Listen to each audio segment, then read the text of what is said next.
Anda kembali di Newscast, kita masih membahas keputusan pemerintah yang tidak memberangkatkan haji dengan segala pertimbangannya yang tadi juga sudah kita bahas bersama. Ada beberapa catatan tadi ya dari Pak Abdul Mukti dan juga Pak Hidayat Nur Wahid berkaitan dengan keputusan ini. Mulai dari kemudian PR sosialisasi kepada masyarakat, kemudian memperbaiki juga kondisi internal terkait dengan penanganan pandemi, agar kalau ada peluang kemudian bisa dibuka atau diberikan kesempatan oleh pemerintah Arab Saudi. Bahkan sampai lobby ke Raja Salman begitu ya Pak Hidayat Nur Wahid. Nah ini kan jelas ada dampaknya nih Pak, keputusan ini. Dampaknya tadi jelas juga tadi Prof. Abdul Muti sudah sampaikan ke BPIH misalnya, kepada masyarakat, kepada mereka yang sudah mengantri mungkin puluhan tahun begitu ya. Nah dampak-dampak ini kemudian dalam rapat kemarin seberapa jauh ini dibahas Pak Hidayat Nur Wahid antara Komisi 8 dengan pemerintah? Iya, tentu secara prinsip dampak-dampak itu dibahas ya, karena kan sebagian daripada yang common sense ya pasti harus kemudian serta-merta dibahas. Kalau kita akan memunculkan sesuatu, tentu dampak-dampaknya sudah menjadi bagian daripada yang harus dipertimbangkan. Dan tadi saya sampaikan bahwa ini masalah bukan hanya terkait dengan Indonesia, tapi juga terkait dengan Saudi Arabia, terkait dengan dua hal yang sama, yaitu kedua-duanya, baik Saudi maupun Indonesia, ulama Saudi maupun ulama Indonesia, sepakat bahwa namanya menyelamatkan diri, menyelamatkan jiwa, menyelamatkan keselamatan para umat manusia, jamaah itu adalah yang nomor satu yang diutamakan. Itu saya yakin disepakati, di Saudi disepakati, di Indonesia disepakati, dan saya yakin pun juga para jamaah haji bisa memahami hal semacam ini. Karenanya kemudian hal yang lain yang terkait dengan masalah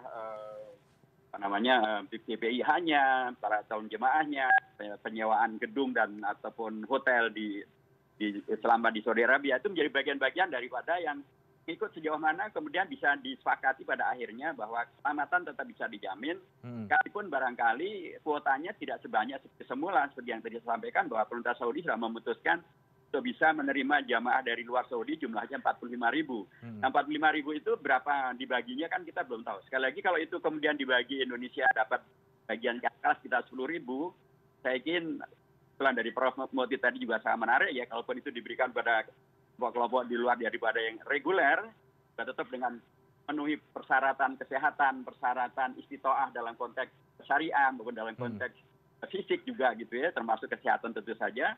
Itu saya kira juga menjadi bagian daripada yang semacam jalan tengah lah.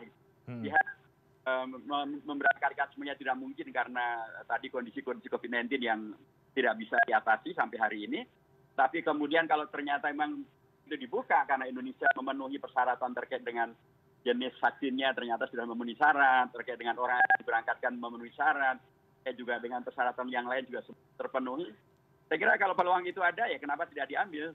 Sekali lagi masalah hifz an-nafas atau istitoah terkait dengan masalah syariah yang kaitannya dengan keamanan, kesehatan, itu juga bisa diatasi sekalipun untuk sebagian kecil daripada calon jemaah haji. Oke, baik. Pak Hidayat tadi juga sudah kita bahas ini soal bagaimana kemudian pemerintah harus menyampaikan ini kepada publik agar tidak terjadi kesalahpahaman ya. Menurut Anda apa yang harus diambil Kementerian Agama atau pemerintah untuk menyampaikan ini kepada masyarakat? Apakah kemudian perlu misalnya membuat posko komunikasi kah di Kementerian Agama atau seperti apa agar informasi ini bisa diterima dengan jernih kepada masyarakat? Ya tentu saja banyak yang sudah menunggu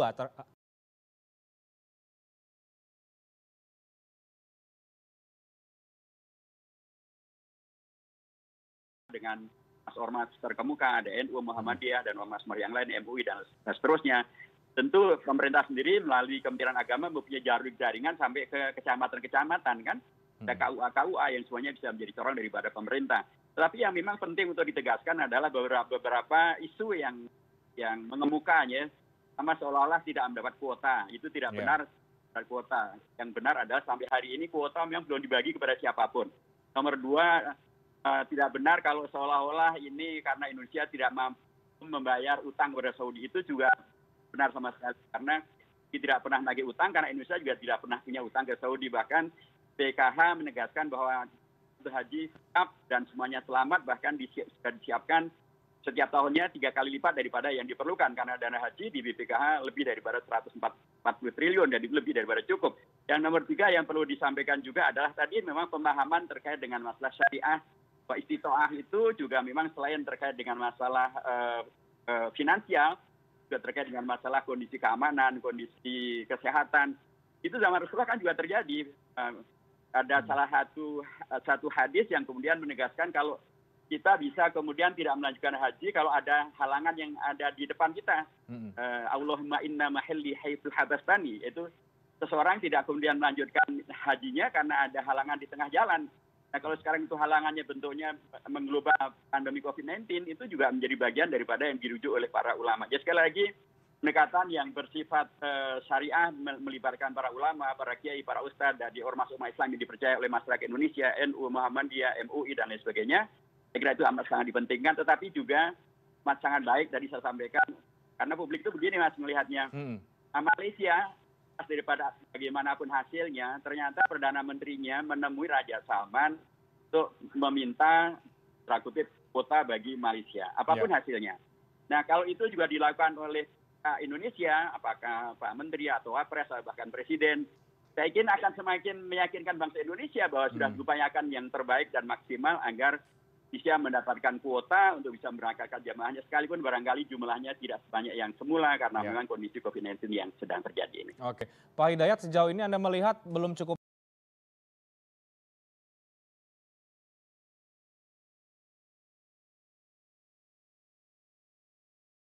sebagaimana juga mereka sampaikan dalam rapat dengan kami di Komisi 8, dan kami dari dulu sudah selalu mendukung dan mendorong ya agar pemerintah betul-betul maksimal dan maksimalkan seluruh jaringan logistik maupun diplomasi yang dimiliki.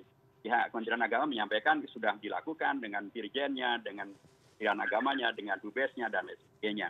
Itu tentu dari yang penting untuk dikomunikasikan juga oleh pihak Kementerian Agama bahwa mereka sudah mengupayakan. Tetapi yang kemudian publik itu berharap agar upaya ini memang total diplomasi gitu ya, karena publik juga tahu kan, kadang untuk mengurusi tentang masalah mudik saja juga Presiden juga mengumumkan atau menyampaikan secara langsung. Nah, ini kan masalah-masalah yang wajar kalau kemudian diadvokasi juga oleh sampai pada tingkat Presiden, karena tadi lepas dari masalah politisasinya, faktanya adalah memang Perdana Menteri Malaysia melakukan hal itu, dan kalau itu dilakukan oleh Indonesia, saya kira baik-baik saja. Jadi berbeda dengan tahun yang lalu. Tahun yang lalu itu memang pemerintah Saudi sudah dari awal menegaskan tidak membuka untuk jemaah haji dari luar Saudi, hanya dari Saudi saja atau yang mungkin di Saudi.